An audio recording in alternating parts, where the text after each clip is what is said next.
ছাত্ৰ ছাত্ৰীসকল আজি তোমালোকৰ মই অনুশীলন 6.2 পৰা এটা বুজাই দিম 1 2 তো ইয়াত প্ৰথমতে আমাক কি দিছিলে ইয়াতে 1 নম্বৰ কুৱেশ্যনটোত চাবা কি দিছে চিত্ৰ 6.19 মানে আমাক এই চিত্ৰটো চাব দিছে ইয়াৰে চাই পেলাই কি কৰিব দিছে 1 আৰু 2 ডি সমান্তৰাল বি চি এতিয়া 1 ৰ পৰা ই চি আৰু 2 ৰ পৰা এ ডি উলিয়াব দিছে তো আমাক প্ৰথম কৈছে 1 ৰ পৰা আমাক ই চি উলিয়াব দিছে তো আমি 1 নম্বৰ ছবিখন আমি আঁকি ল'ম তো ইয়াতে মই ছবিখন আঁকি লৈছোঁ ইয়াত চাবা এতিয়া আমাক কুৱেশ্যনটোত কি বুলি কৈছে যে কুৱেশ্যনটোত কৈছে আমাক যিহেতু কুৱেশ্যনটোত কি বুলি কৈছে আমাক ডি ই সমান্তৰাল বি চি ডি ই সমান্তৰাল বি চি যে ডি ই সমান্তৰাল বি চি হয় তোমালোক মই আগৰ ভিডিঅ'টোত কৈছোঁৱে যে কি হয় থেলছৰ উপপাদ্য মতে তোমাৰ যদি কি হয় যদি এডাল বাহুৰ সমান্তৰাল হয় তেতিয়াহ'লে আমি তাক কি বুলি ক'ব পাৰোঁ আমি একে অনুপাতত ভাগ কৰে বুলি ক'ব পাৰোঁ অৰ্থাৎ আমি কি লিখিব পাৰোঁ ইয়াত থেলছৰ উপপাদ্য মতে আমি লিখিম থেলছৰ উপপাদ্য মতে চাবা থেলছৰ উপপাদ্য মতে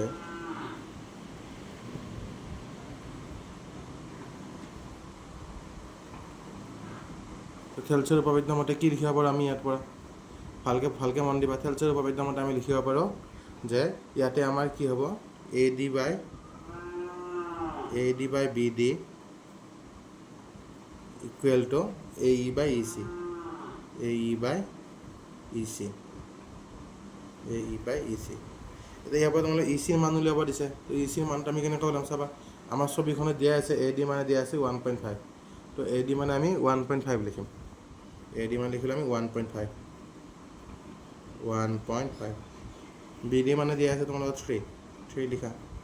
এ ই মানে দিয়া আছে 1 চেণ্টিমিটাৰ আৰু ই চিটো দিয়া আছে তোমালোকৰ কাৰণে ই চি এ লিখা এতিয়া কি কৰিবা বজ্ৰ বন্ধ কৰি দিয়া এ চিৰ এইখিনি তো 1.5 পূৰণ ই চি আৰু 3 1 পূৰণ কৰা 313 এতিয়া আমাৰ ই চিৰ মানটো লাগিলে ই চি ইকুৱেল টু 3 তলত থাকিলে 1.5 আমি এনেকৈ হৰণ কৰিব নোৱাৰোঁ যদি এনেকৈ হৰণ কৰিব নোৱাৰোঁ আমি কি কৰিম তেতিয়া তাত চাওঁ তেতিয়া আমি কি কৰিম ইয়াত আমি 10 মাল্টিপ্লাই কৰি দিম পইণ্টটো উঠাই ল'ম তো 1.5 হ'বৰ লগত আমি 10 মাল্টিপ্লাই কৰি দিলে কিমান পাবা এইখিনিৰ পৰা পাবা তোমালোকে 30 এইখিনি পাবা 15 তো 15 কাটি কৰি দিয়ে কিমান পাবা 2 পাবা তো আমি এনচাৰটা পালোঁ 2 চেণ্টিমিটাৰ চ' আমাৰ এনচাৰ আহি গ'ল ই চি ইকুৱেল টু 2 চেণ্টিমিটাৰ 2 নম্বৰটোত ওলাব দিছে আমাক কুৱেশ্যনটোত এ ডিৰ মান উলিয়াব দিছে তো আমি 2 নম্বৰটোৰ পৰা কৰিম ইয়াতো ছেম ইয়াতো কৈছে আমাক ডি ই সমান্তৰাল বি চি তো ডি ই সমান্তৰাল আমি বি চি বুলি লিখি ল'ম ডি ই সমান্তৰাল বি চি ডি ই আৰু বি চি আমাৰ কাৰণে কেৱল সমান্তৰাল হ'ল এতিয়া চোৱা যদি ডি ই সমান্তৰাল বি চি হ'ল তেতিয়াহ'লে আমি কি লিখিব পাৰিম ইয়াতো আমি লিখিব পাৰিম A D by B D same আগৰটো দৰে A D by B D সমান A E by E C ইয়াত লিখি দিব তোমালোকে থেলছৰ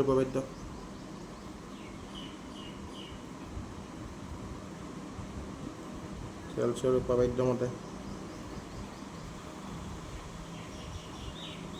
এতিয়া চাবা ইয়াত এ ডিৰ মানটো তোমালোকে নাজানা এ ডিৰ মানটো আমাৰ এ দিয়ে ৰাখা বি ডিৰ মানটো তোমালোকে জানা 7.2 এ ইৰ মানটো দিয়া আছে 1.8 আৰু ই চিৰ মানটো দিয়া আছে 5.4 এতিয়া তোমালোকে মাল্টিপ্লাই কৰি দিয়া বজ্ৰগণ কৰি দিয়া এ ডি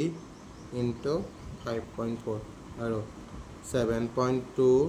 ইনটু 1.8 এইখিনি কৰিলে কিমান পাবা এতিয়া এ ডিৰ মানটো লাগে আমাক A D equal two 7.2 into 1.8 তলত থাকিলে 5.4 তাৰপিছত 2ৰে যাব 9 টাইমছ পইণ্টটো এটা হ'ব 2ৰে যাব ইয়াত 2 2 যা 4 1 কেৰি 14 2 7 যা 10 পইণ্টটো চিয়া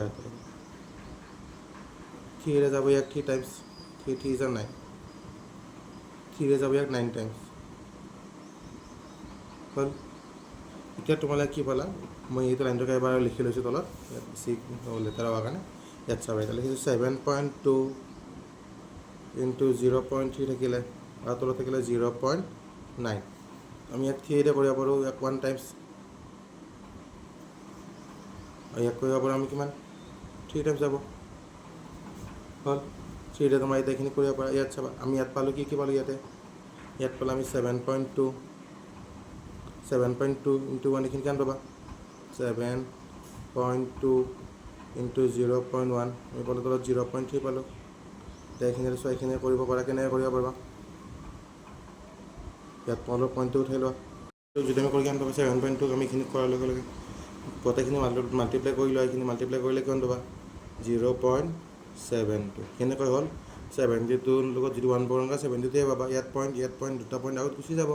তলত থাকিলে 0.3 এতিয়া তোমালোকে যদি টান পোৱা এনেকৈ পইণ্টটো উঠাই ল'ব পাৰা উঠাই ল'লে কি কৰিবা 0.3 ইনটু 10 আৰু 0.72 ইনটু 10 কৰি দিলোঁ তো 10 কৰিলে কিমান পাবা তোমালোকে এইখিনি মই এইফালে কৰাই দিছোঁ তোমালোকক এতিয়া চাবা এইখিনি পাবা 30 এইখিনি আমাৰ 3 হৈ গ'ল আৰু ওপৰত হ'ব আমাৰ কিমান 7.2 পাবা 7.2 ইয়াক যদি আমি কাটাকাটি কৰোঁ 3ৰে যাব 3 দুগুণ 6 1 বাকী ৰ'ল 12 হ'ল 3 4 যা 12 তো তোমালোকৰ এনচাৰটো পাই গ'লে 2.4 তো আমাক যি দিছিলে 1 নম্বৰ কুৱেশ্যনটো কমপ্লিট হৈ গ'ল 2 নম্বৰ কুৱেশ্যন কি দিয়া আছে আমাক ত্ৰিভুজ PQ আৰু PR বাহুৰতাৰ ওপৰত ক্ৰমে EF দুটা বিন্দু তলৰ প্ৰতিটো ক্ষেত্ৰতে EF সমান্তৰাল QR হয়নে নহয় উল্লেখ কৰিব দিছে তো আমি কি চাম যদি আমাৰ কি হয় অনুপাতকেইটা আমাৰ বাহুৰ অনুপাতকেইটা আমি চেম পাম তেতিয়াহ'লে আমাৰ কি হ'ব সমান্তৰাল হ'ব খেলচৰ উপপাদ্য মতে তো আমি তাক কেনেকৈ প্ৰকাশ কৰিম মই ইয়াতে ছবিখন ড্ৰ কৰি থৈ দিছোঁ আৰু অলপমান মান ওলাই থৈছোঁ PE মানে কিমান আছিলে 3.9 আৰু EQ মানে আছিলে 3 তো 3ৰে তুমি এইখিনি যদি হৰণ কৰা কিমান 3ৰে 3 যাব এবাৰ আৰু 3ৰে 3.9 কিমান 1.3 বাৰ যাব ঠিক তেনেকৈ ইয়াক যাব তোমাৰ কিমান 12ৰে যাব 12 2 যাব 24 আৰু 12 36 এটা আগত দিলোঁ ইয়াৰ পৰা যে পইণ্টটো উঠাই দিওঁ আমাৰ কাৰণে হ'ব 3/2 এতিয়া চোৱা আমি ইয়াৰ পৰা কি দেখা পালোঁ যে আমি যিহেতু PE by EQ not equal to PF by FR যিহেতু আমাৰ সমান নহ'ল অনুপাতকেইটা তো আমি কি বুলি ক'ব পাৰিম ইয়াৰ পৰা এতেকে প্ৰথম 1 নম্বৰৰ ক্ষেত্ৰত EF সমান্তৰাল QR নহয় প্ৰথমতে আমি নহয় বুলি ক'লোঁ এতিয়া 1 নম্বৰটো হৈ গ'ল ঠিক তেনেকৈ তোমালোক 2 নম্বৰটো দিছে 2 নম্বৰটোত দিছে কি আমাক 2 নম্বৰ কুৱেশ্যনটোত দিছে চাবা 2 নম্বৰ কুৱেশ্যনটোত দিয়া আছে PE equal to 4 cm QE equal to 4.5 cm PF equal to 8 cm আৰু RF equal to 9 cm এতিয়া এইটো আমি কেনেকৈ কৰিম এইটো চাবা এইটোতো আমাৰ কি কৰিম প্ৰথমতে অনুপাত ডায়েগ্ৰাম আমাৰ এইখনে ফ'ল' কৰিম এইখনৰ মতে আমাৰ কি হয় PE by EQ বা QE একে কথা EQ তো এইখিনি কিমান পাম PE মানে কিমান দিয়া আছে আমাৰ ইয়াতে PE মানে দিয়া আছে 4 আৰু QE মানে দিয়া আছে 4.5 ঠিক তেনেকৈ PF বা FR ইয়াত চাবা PF মানে কিমান হ'ব PF মানে হ'ব আমাৰ ইয়াতে PF মানে আছে 8 আৰু RF মানে আছে 9 তো আমাক ইয়াক যদি কৰোঁ কিমান পাবা 2ৰে যাব 4 বাৰ 2ৰে যাব ইয়াক কিমান যাব 4 দুগুণ 8 1 বাকী ৰ'ল 0.5 তো আমি পালোঁ এইখিনি 4.5 তো ইয়াৰ পৰা আমি কি দেখা পালোঁ ইয়াৰ পৰা আমি দেখা পালোঁ কি যে যিহেতু PE by EQ equal PF by FR গতিকে কি হ'ব গতিকে EF সমান্তৰাল QR হ'ব এইটো হৈ গ'ল ঠিক তেনেকৈ এবাৰ তোমালোকৰ 3 নম্বৰত চাবা 3 নম্বৰত কি দিয়া আছে 3 নম্বৰ কুৱেশ্যনটো দিয়া আছে PQ equal to 1.28 PR equal to 2.56 PE equal to 0.18 আৰু PF equal to 0.36 তো এইটো আমি লিখি লৈছোঁ আচ্ছা ইয়াত দিয়া আছে আমাক PQ equal to 1.28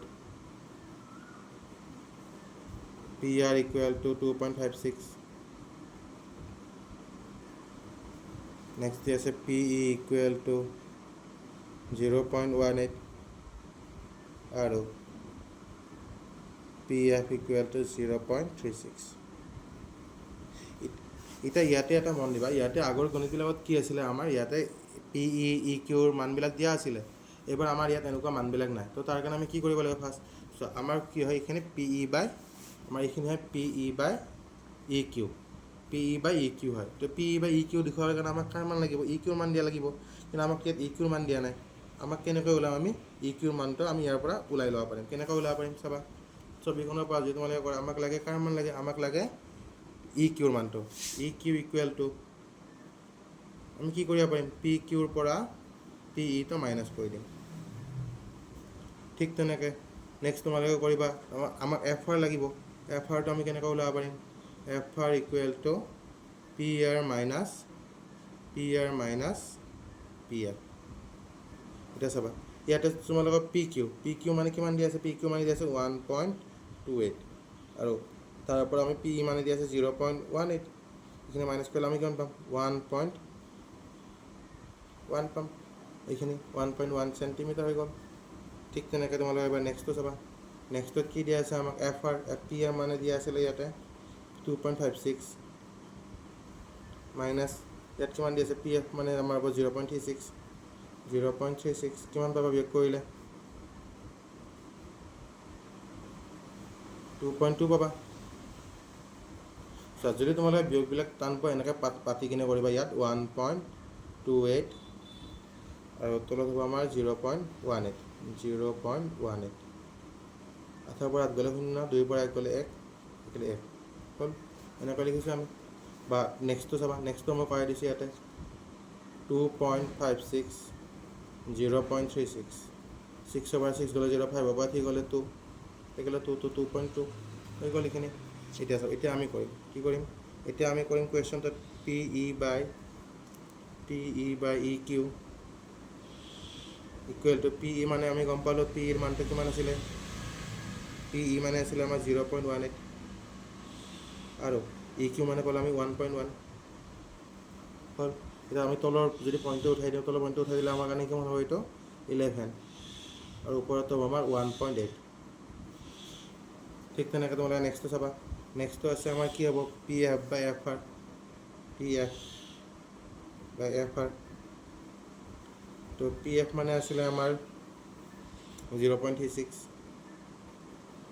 আৰু এইখিনি পালা 2.2 পালা তো এইখিনি পইণ্টটো উঠাই লোৱা আমি যদি খান্দিতে মাল্টিপ্লাই কৰি এইখিনি পাম 220 আৰু ওপৰখিনি পাম আমি 0.36 পাম 0.36 পালোঁ আমি ইয়াতে তো এতিয়া চাবা ইয়াতো আমাৰ 1.10 আছিলে তো 10 যদি আমি 100 মাল্টিপ্লাই কৰোঁ আমি 11 পাম আৰু এইটো আমি 18 পাম ঠিক আছে 18 হ'ব এইখিনি তাক কৰা কিমান হ'ব এইখিনিৰে 2ৰে কৰা 18 টাইমছ ইয়াৰে 0টো উঠি যাব তো 2ৰে যাব কিমান 11 পৰা যাব এইটোও পালে আমি 18/11 এইটোও পালে আমি 18/11 ইয়াৰ পৰা তোমালোকে কি দেখা পালা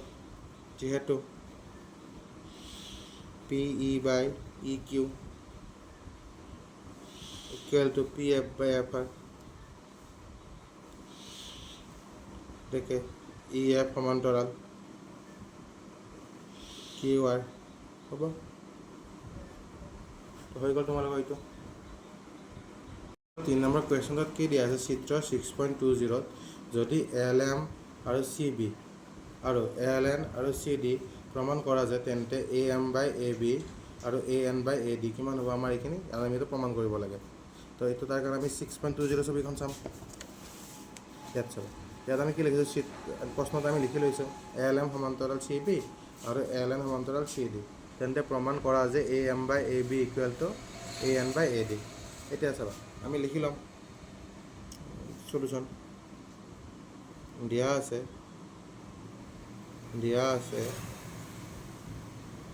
এল এম সমান্তৰাল চি বি আৰু এল এন সমান্তৰাল চি ডি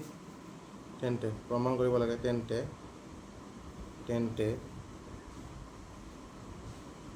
প্ৰমাণ কৰিব লাগে যে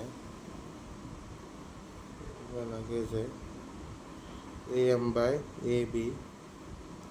equal to A N by A D আমি এইটো প্ৰমাণ কৰিব লাগে এতিয়া চাব প্ৰমাণ কৰাৰ কাৰণে আমি এইটো প্ৰমাণ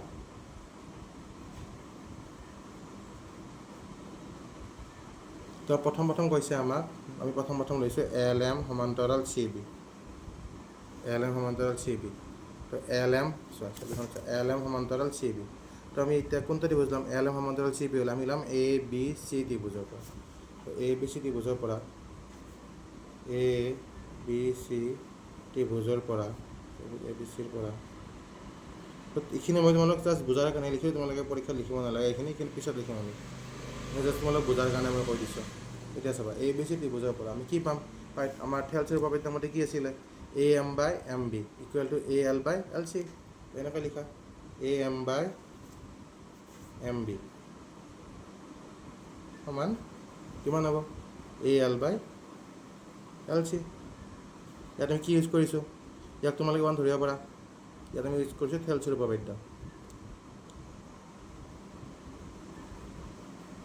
থেলচিৰ উপপাদ্য এতিয়া চাবা যদি তোমালোকে এইটো লিখিলে লিখিব পাৰা ইয়াত লিখি দিবা আমাৰ এইখিনি আছে নহয় এল এম সমান্তৰাল চি বি দি পেলাই ইয়াত লিখিবা এতিয়া এ বি চি ত্ৰিভুজৰ পৰা এনেকৈ লিখিলে লিখিব পাৰা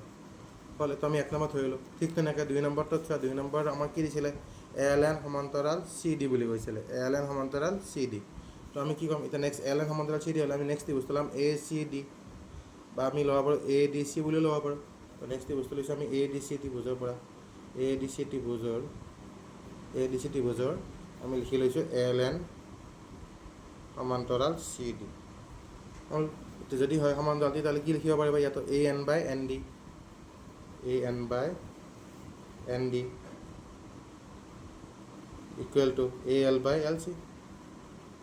এইটো তোমালোকে 2 নম্বৰ ধৰা এইটো চেম তোমালোকে থেলচিৰ উপপাদ্য কৈছ এতিয়া 1 আৰু 2ৰ পৰা 1 আৰু 2ৰ পৰা আমি 1 আৰু 2ৰ পৰা কি দেখিলোঁ যে দুটাৰে সৌফাল দুটা আমাৰ সমান যদি সৌফাল দুটা সমান হয় বাওঁফাল দুটা সমান হ'ব তো আমি এইখিনি কেনেকৈ লিখিম A M by M B equal to A N by N D এতিয়া চোৱা তোমালোকক প্ৰমাণটোত কি কৰিব দিছিলে প্ৰমাণটোত কৰিব দিছিলে এ এম বাই এ বি হ'ল ইয়াতে পাইছোঁ আমি এম বি তো এম বিটো পোৱাৰ কাৰণে আমি কি লাগিব আমাক এ বি লাগিব আমি কি কৰিছোঁ এইটো ভগ্নাংশকেইটা আমি ওলোটাই দিছোঁ যদি ওলোটাই দিওঁ তেতিয়া আমাৰ কাৰণে কি হ'ব আমাৰ হ'ব এইটো এম বি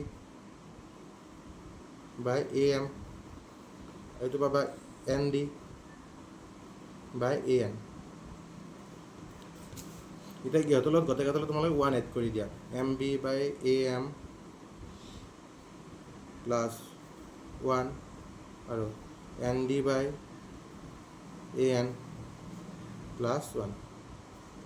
তো কিমান পাবা এইখিনি পাবা এ এম পাবা এম বি আৰু এইখিনি পাবা এ এম পূৰণ কৰিলে পাবা ঠিক তেনেকৈ ইয়াতে পাবা এ এন এন ডি আৰু এ এনেৰে 1 পূৰণ কৰিলে পাবা এ এন এতিয়া তোমালোকে ছবিখনত চোৱা M B plus A M A M অৰ্থাৎ আমি কি পাম গোটেই আজডাল ছবিখনত চোৱা M B plus A M তো আমি যদি এইখিনি লিখিলে আমি কি পাম এই গোটেইখিনি প্লাছ কৰিলে আমি কি পাম গোটেইটো পাই যাম তো লিখিম এ বি আৰু লিখিম এ এম ঠিক তেনেকৈ ইয়াত চোৱা এন ডি ছবিখনত চোৱা N D plus A N তো আমি গোটেই আজডাল পাম এ ডি পাম লিখিলোঁ এ ডি বাই এ এন এতিয়া আমাক কুৱেশ্যনত যি কৈছিলে আমি এতিয়া এনেকৈ উল্টাই দিলোঁ উল্টাই দিলে কিমান পাবা এ এমটো পাব ওপৰত এ বি আহিব তলত আৰু এ এনটো যাব ওপৰত এ ডি আহিব তলত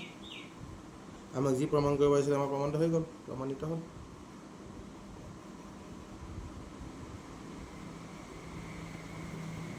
এইটো হৈ গ'ল